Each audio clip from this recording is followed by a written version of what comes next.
Welcome to the Your Courageous Life podcast, where we discuss psychology and tools to help you create better habits, cultivate discipline, and live with courage, aka grit and emotional resilience. I'm your host, Kate Swoboda. Learn more about my books and get additional resources at yourcourageouslife.com. And now, here's today's episode. Well, hey. Today I've got something very different than what I typically do on the podcast. A couple of episodes ago, I suggested that if you would like, you are more than welcome to submit a listener question. And I got several questions, and I've picked 3 in particular for today. One is on beating boredom. Another is on knowing when to leave a relationship. And another is on how to get better at adulting. All very interesting topics.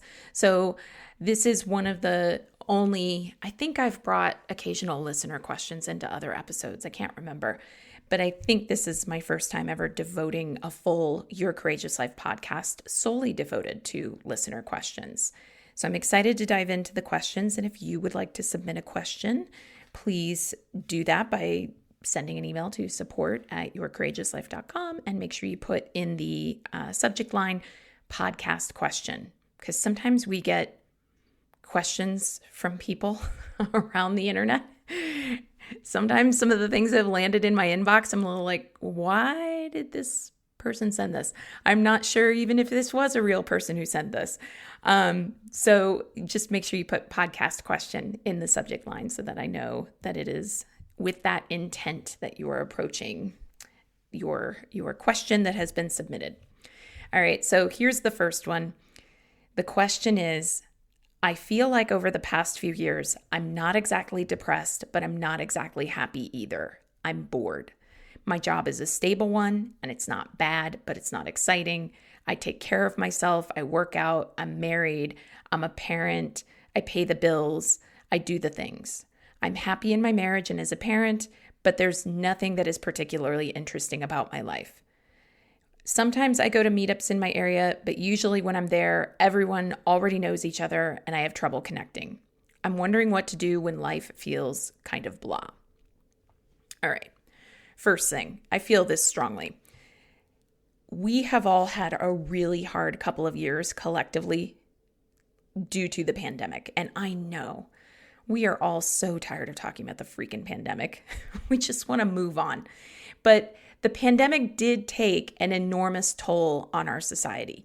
It fundamentally shifted ways that we interact with one another, how people connect when they're out, things like that. So in terms of the aspect of, trouble connecting, people already know one another, that is a time and persistence thing. You just have to keep showing up in order to eventually make some strides. But I want to add to this a bit about how hard these past few years have been and speak to any possibility that you, like so many others, have a voice inside of you that goes, yeah, but I should be over it by now. And of course I am raising my hand. I have been there. Okay. One of the things that we, including myself, can do to ourselves when we want to hurry up and process the pain or heal or move past a difficult experience. Maybe you wouldn't say that the pandemic was painful for you, but certainly was a challenging experience for all of us. One of the things that's really common to do is to utilize intellect over emotions and somatic awareness. So before I get into what that might look like so you can recognize it in yourself, I just want to be really quick to clarify that from my perspective, it is the utilization of intellect over emotion that gets us stuck. So it's not that intellect is bad, and it's not that somatic awareness and emotions are good, or vice versa. It's when we utilize one over the other, prioritizing one over the other, where we get stuck.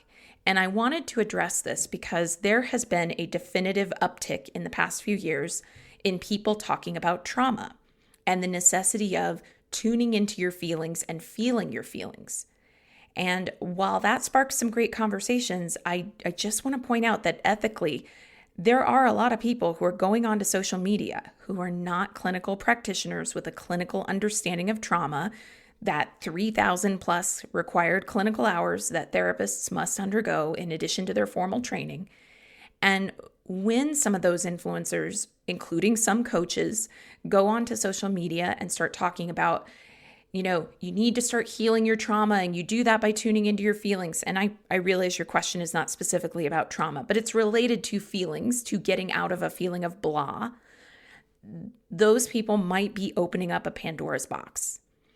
I personally, as a coach, look for ways that in a session with a client, we can metabolize emotion. I don't pathologize emotion. I've absolutely had clients who have gotten teary or emotional on a call before, but I am not going to wholesale say, if you're feeling kind of numbed out or you're feeling kind of blah, it is trauma, so go feel your feelings now. I would instead say, get support from someone qualified, especially work with a qualified therapist if diving into feelings is too intense. So if you think that any part of why life feels blah could be tied to a kind of numbing out, tamping down, things like that, and if diving into feelings feels really intense, especially if you know you have some capital T trauma in your background, do make sure that you get that support. Now, here's the flip side before I go back to your question, okay? In this emphasis that I'm seeing online, where so many people are placing feeling or prioritizing feeling above all else, there's benefit to the conversation about how we need to feel things, and I'm glad that's a conversation. But I also think there's been something of an abandoning of logic and intellect. So just as I would say, don't prioritize intellect over emotion, I wouldn't say prioritize emotion over intellect. It is actually true that sometimes we need to look past the blah feelings, the I don't want to do it, nothing's particularly interesting, and we need to just get out there and start doing things. And that's very intellectual and strategic and actionable. And there are people online who'd be like, that's the problem, that's what happens, da da da. And it's like, no, I don't know you, the person who has submitted this question. It might be that you need to go into some feelings to get out of the blah. It might be that you need to stop focusing on the blah, or I'm bored, or I'm uninterested in this or that, and actually do something strategic and actionable. So it is a balance. But I do have some more for you beyond that perspective. You're saying that you don't feel depressed. I will, throw in there, I think I've already mentioned it, that numbness and disinterest can be a sign of depression. So it's always worth the support of a professional to, help with that diagnosis. But if you're really sure that's not it, I'm just kind of blah. What I would be curious to know next is this. Here's your question. You can write it down. Of course, if you're driving, write it down later. This is the question. If you could have your life any way that you want it, how would you want it? If you could have it any way you want it, how would you want it? And this is, to me, a pen and paper exercise. It's finding some time, sitting down, writing down all the ways that you want to live. And I'm talking nitty gritty. How do you want to get up in the morning? Where are you living? What type of house? Who lives with you? How do you feel when you wake up? What's your morning routine? And that's just the morning, right? Do this until you've literally mapped out an entire day. All the people, all the feelings, all the activities that you are going to encounter in that. Now, a big part of doing this exercise well is don't try to be realistic. I have asked a question that is inherently unrealistic. If you could have it any way you wanted, how would you want it? I mean, like, nobody ever gets everything in life exactly how they want it, okay? So I understand it's not a quote-unquote realistic question, but the exercise itself is not one where you're not doing it to be realistic. You're doing it to try to think outside the box. So really and truly drop down into what you want. Maybe right now you have a couple of kids who basically scream. They're young kids and they basically scream from the time they're picked up from school until bedtime. And you're thinking, well, like, it's not like I can stop them from screaming. So Kate, how do I really want it? I want them to stop screaming and they're not going to do that. So what do I do now? No. We're not even going into that. write down a life where they aren't screaming, even if it seems really hard to imagine. And I have a kiddo, and I remember when evenings were like the demon had come out. It was like, oh my God. It passes. It passes. It passes. Maybe right now you're someone where you have a job that you hate and you're like, I can't quit because aside from loss of income, we'd lose health insurance. Cool. Got it. Right now you don't feel like you can quit. You don't feel like there's another option. Either way, for this exercise, don't try to quote unquote be realistic. Just write down the job you wish you had. Write down what you wish you were doing instead of working. Write down the work that wouldn't even feel like work. The point of writing all this down is not that through some magic you'll go poof and have it all. Certainly, I am open to the mysteries of the universe, but really what I'm hoping you'll do with this exercise is complete it in full and then look back on it and notice what doesn't feel blah. What kind of interests me? What surprising things ended up on my list? And beyond that, if there's still nothing that's really appealing to you after you've done this exercise, I would still, even if you say I haven't really connected with anyone, I would offer a challenge for you to sign up for 3 different free events in your area within the next 30 days. The more diverse the topic, the better. Art walks, music lectures, anything in your area. And if you don't have any events like that, try a free week at a gym you've never attended. Like maybe you've gone to your local 24-hour fitness, but you have never done Brazilian jiu-jitsu or ballet. So try that. Doesn't have to be athletic. I'm just talking about like try to find centers where there are regular events of some kind, a gym being one example, and go somewhere you have not gone before. And if you live in an extremely small town where there really are no classes or events, you are challenged to go online and attend 3 different virtual classes within the next 30 days. You never know who you'll meet or what will turn up. Maybe the thing that makes life less blah isn't even going to be about the art class that you attend. Maybe it's going to be meeting a new group of friends who become your new BFFs. So I hope that gave you some options and some suggestions, and curious to see how it goes. So thank you for submitting that question. All right, we've got another question about relationships. This one reads, thank you for the relationship content that you've done on the podcast lately. My question is about how to definitely decide whether to stay or go. My boyfriend and I have been together for 2 years, and we have been together since our last year in college. He's a bartender and works odd hours, and I have a normal corporate job. We don't get a lot of time together, and when we do, I don't want to talk about things that bother me in the relationship, and we usually argue if I bring things up. He says that I freak out about things too easily, and the thing is, sometimes I can see how he's right. Other times I feel like he's not really listening to me when something is important. I'm trying to figure out if the relationship is right for me. How do I know? Okay, so deep breath with this one. With the exception of situations that are actively abusive, there is no way to definitively know whether to stay or to go.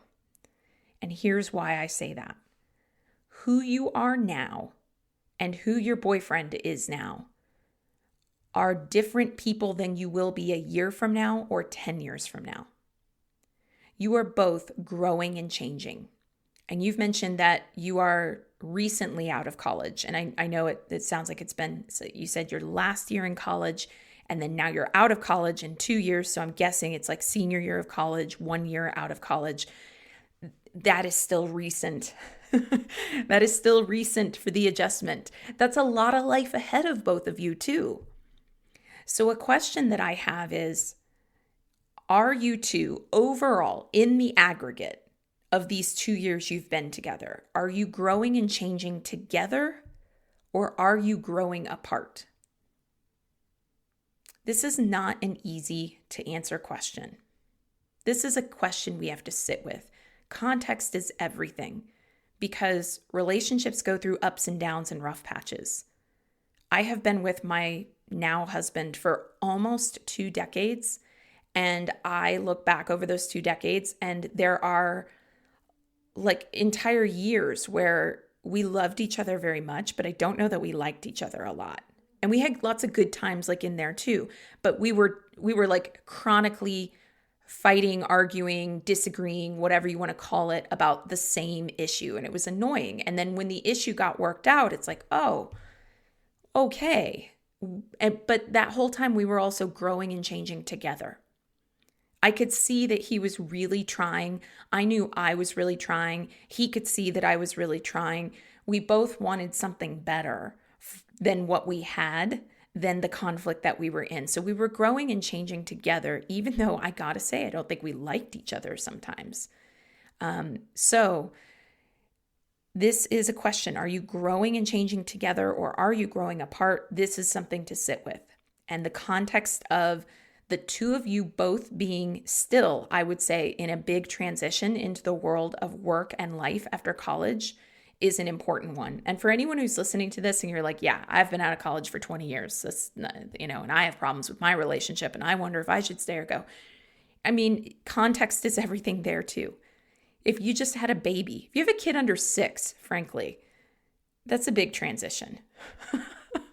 And I kind of feel like I have a kid that's over the age of 6, and I kind of feel like kids in general, it's an ongoing transition. Like the rhythms of life are so tied to that.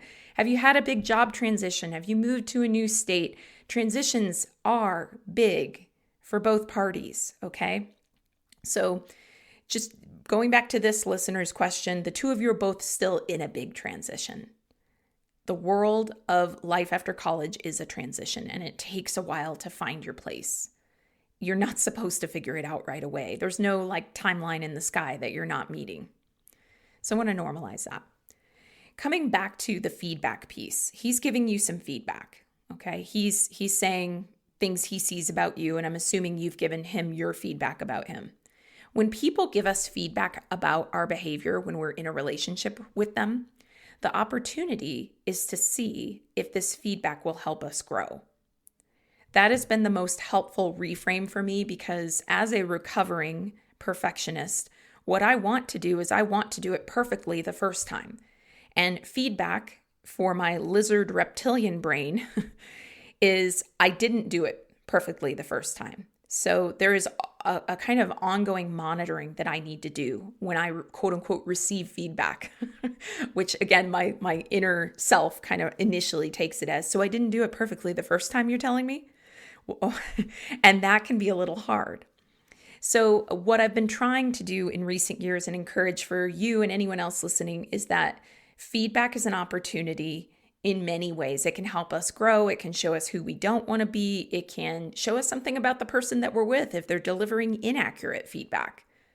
Who wants to be in an intimate relationship with somebody who is pulling a narrative that is full of inaccurate feedback about who you are, how you show up, and they are really committed to this narrative? You're sharing that he sometimes accurately identifies your behavior. So in the context of this transition that you two are both in, I would say, take that feedback, look at any places where you, as you put it, freak out too easily and the impact it has on the relationship.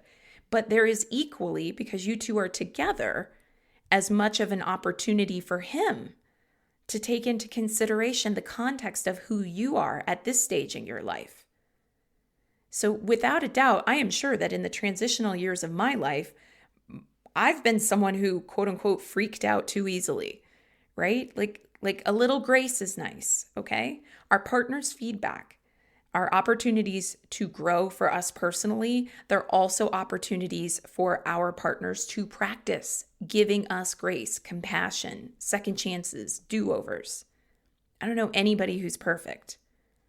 So he needs that from you, you need that from him. It's reciprocal.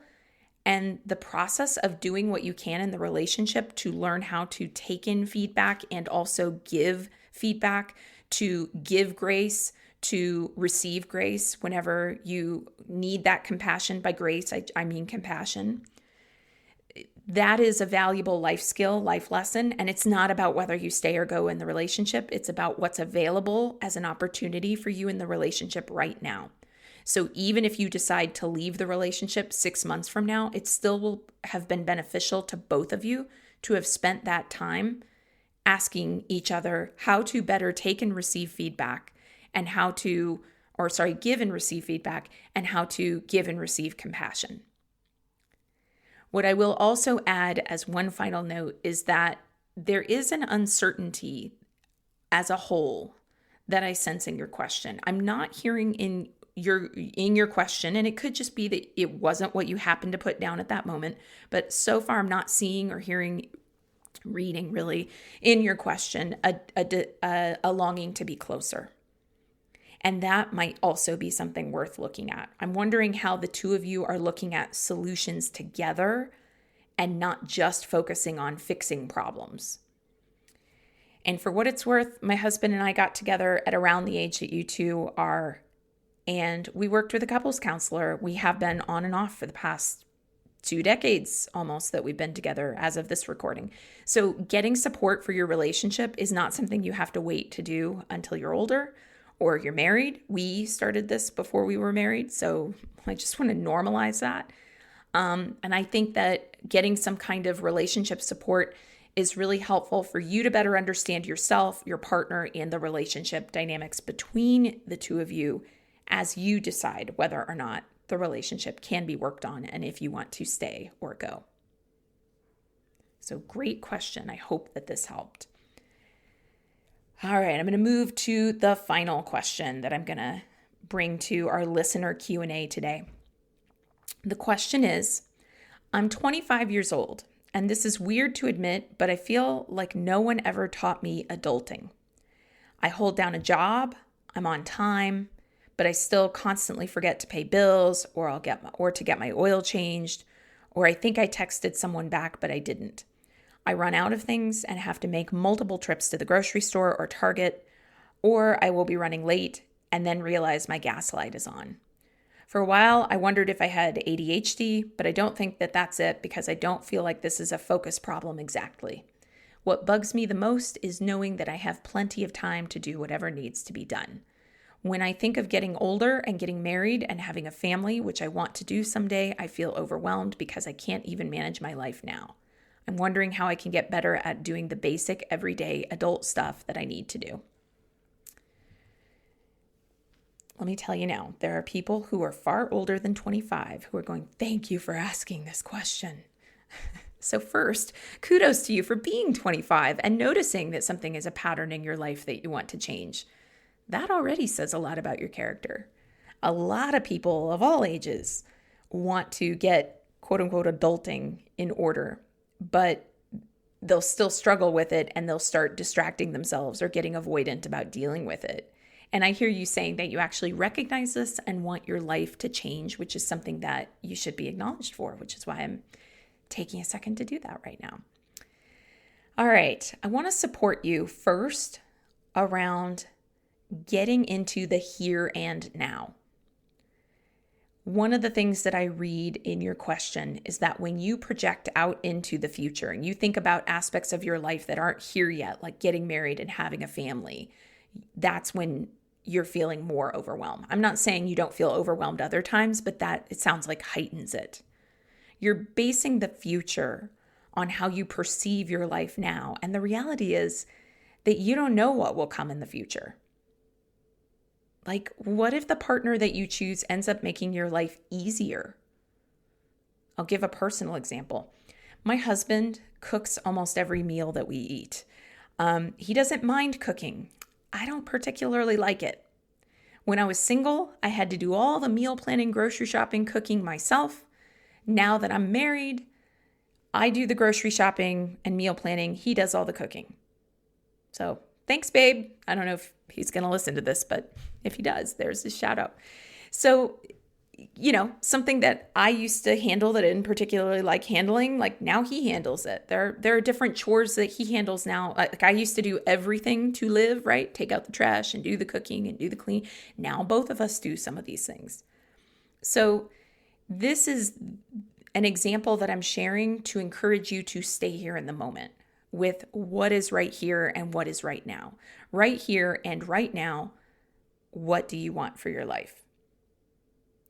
So now we get into the here and now with adulting, which really, I think, boils down to time management. And I'll share with you that this is a skill. You are not alone in going, how do I do this thing? Even if somebody's parents gave them some level of support in learning how to manage time or adult or get things done when they were growing up, which I would say I fell into that category, we also live in a different world all the time. Like, there are far more notifications. I was talking about this with my husband the other day. There are a lot more notifications to manage now than there were when I was growing up and learning adulting. Like, the freaking refrigerator starts beeping sometimes because it's like the water filter needs to be changed. Like, I didn't grow up with a water filter in my refrigerator. I know. I'm Gen X, okay? We didn't have water filters in our refrigerators. Come on now. So there's just more things between our cell phones and devices and like even the freaking appliances, as the example I just gave, that are vying for our attention. So even those of us who have some level of time management and project management, task management skills, it can get overwhelming. In 2018, a coworker of mine gently, but I am grateful to her, called me out for the ways in which I was not handling time management and project management, specifically in my business, in the most optimal way. For sure, I was doing it, but there were a lot of places where I was cutting corners or I was going, I'm just not that organized type of person. And what I realized when she did that was that, one, I was labeling myself in a certain way that was negative, and that wasn't helpful. And two, that I had to actually learn some of the things she was bringing to my attention like it was a skill. So I didn't feel like I was naturally attuned to some of the different strategies that she was suggesting for me. They weren't first nature, maybe that's second nature. Now I'm questioning my grammar. You know what I mean? They didn't come to me easily. So I had to sit down and learn them like a skill. And that means that I quite literally read books, watched videos, studied time management to learn how to make things more efficient. So what I'm going to do now is I'm going to give you the best of what I've learned to save you a little bit of that time. So distilling the best of what I've learned in time and project management, task management from all the things that I've studied and implemented. All right. First thing, with time task management, pick a system that works well for you and then stick to that system. Do not get trapped in trying to find the perfect system. That just ends up being too many things, getting overwhelmed, spending a lot of time online thinking, should I use Monday or Asana to organize my life? And like every single system out there is going to be all too happy to take your money and tell you why they're the best. And the reality is no system is the best. The one you can use and stick to is the one that is the best. And this may mean that you don't use your phone as much, by the way. We can get so convinced that our phones are time optimizers that make our lives better, when in fact, phones actually bring a good amount of distracting notifications. Or this happened to me just yesterday. So annoying. I opened up my phone to look for something and Apple goes, "Would you like to install the software update?" And I'm like, I'm doing something else. So I'm going, no. So I said no. And it freaking went ahead and like hijacked my phone for the next 30 minutes installing an update anyway that I said I didn't want. So anyway, I'll stop my soapbox there. But it's really annoying when those things happen. So a phone, if it is your best system, awesome. If you have a friend with organization apps that they love for task management, great. Try it out. Do it. See what works for you. I just want to be that voice for people out there who are like, why can't I get it together? I have this highly advanced piece of technology that fits in my pocket and I can't use it for the thing I want to use it for. Like, you might be like me and it just doesn't work that way. I do best when I have a paper calendar and appointments are on that calendar rather than on a digital calendar. I like seeing the entire month at a glance. And that's also where I put reminders for things like paying my credit card bill or giving my dogs their heartworm medication. I'll just write it on the calendar. So all of those things said, there are specific days on my calendar for these tasks. I'll put those tasks on there. I'll check them off or cross them out when I've done them. And when people ask me, by the way, well, what do you do if you're like out and about and you run into someone and they say, hey, can we get together? Stuff like that. This is kind of silly, but it is what I do. If that happens, I'm out and about, I run into someone, they suggest, hey, maybe want to get together. I'll go ahead and just make a tentative plan with them. Yeah, sure, Friday at 5, sounds good. And then I'll tell them, I just need to check my paper calendar when I get home to make sure there are no conflicts. I'll text you if there are. Otherwise you can assume I'm good and I'll meet you there.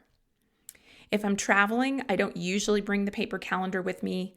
I just try to be as minimalist as possible, and I already am an overpacker when I travel.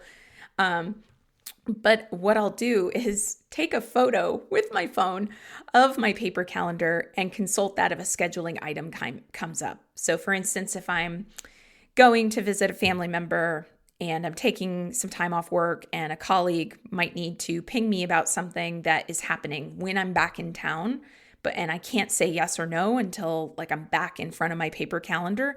Well, if I have the photo of my paper calendar on my phone, I will be able to look at that photo and go, oh, okay, next week at this time is good. And all I have to do then is just remember to write it down on my calendar when I get back. So it's kind of silly. If you were hearing this and you were like, that sounds like a lot more trouble than it's worth, Kate, then don't do it. It's probably not your thing. For me, it works. Okay. Next thing, automation. I mean, you already know about automation, but you can't forget to pay a bill that's tied to your credit card, so that all you need to do is remember to pay the credit card bill. By the way, on my paper calendar is the reminder to pay my credit card bill. So there's that. Getting rid of unnecessary tasks or time wasters is another one. If meal planning and grocery shopping is taking a lot of time, figure out 10-ish meals that you can eat on a rotating basis and work through those 10 meals. And that means you're only going to repeat a meal 3 times a month. That's not too often. Saves you time on grocery shopping because you're always buying the same things. Saves you time on meal planning. You could have it delivered. That could be another way to save some time.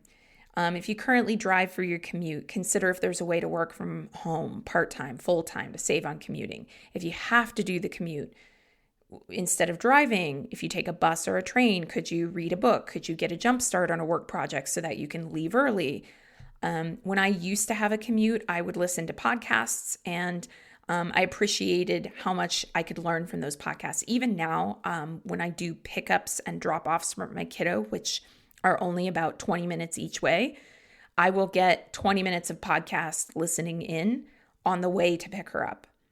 These days, she almost exclusively insists that we listen to Taylor Swift in the car once I have picked her up.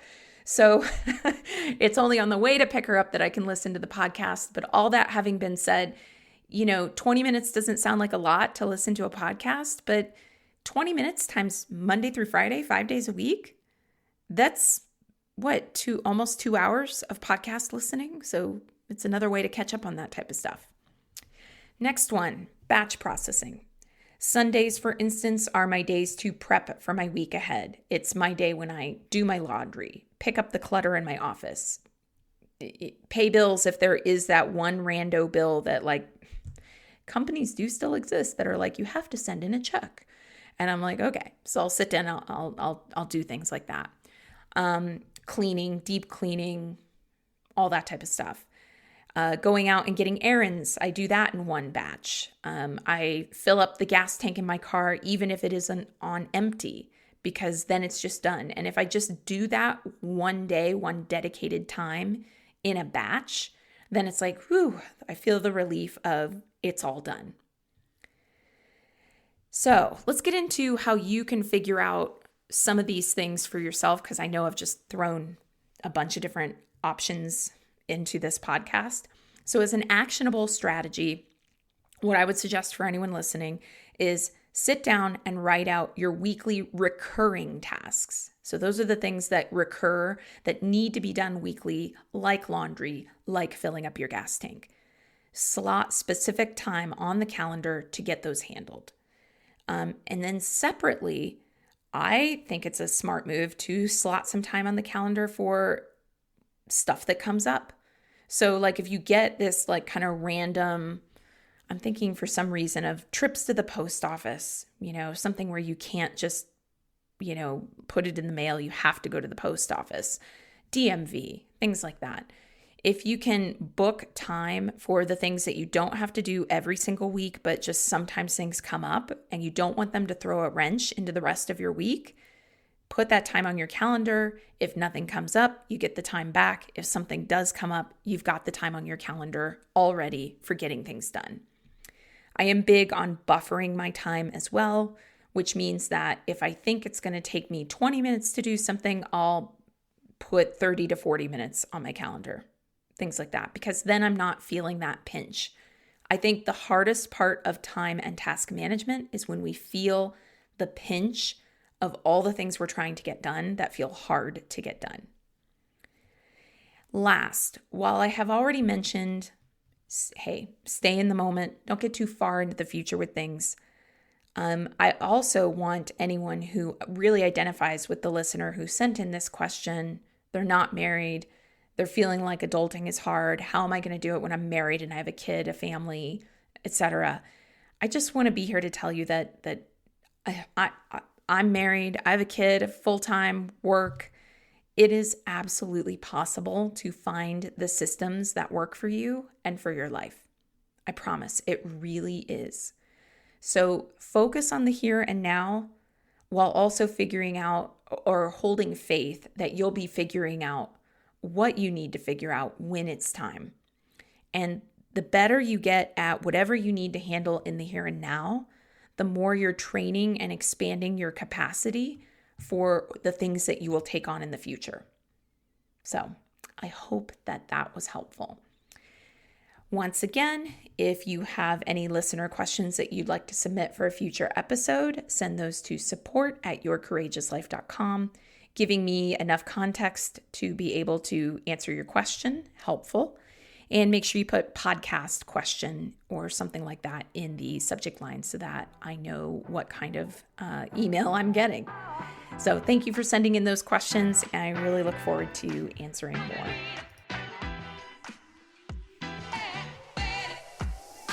All right, that's today's episode of the Your Courageous Life podcast. Thank you for listening. To dive in deeper and continue the work, head on over to yourcourageouslife.com. See you there.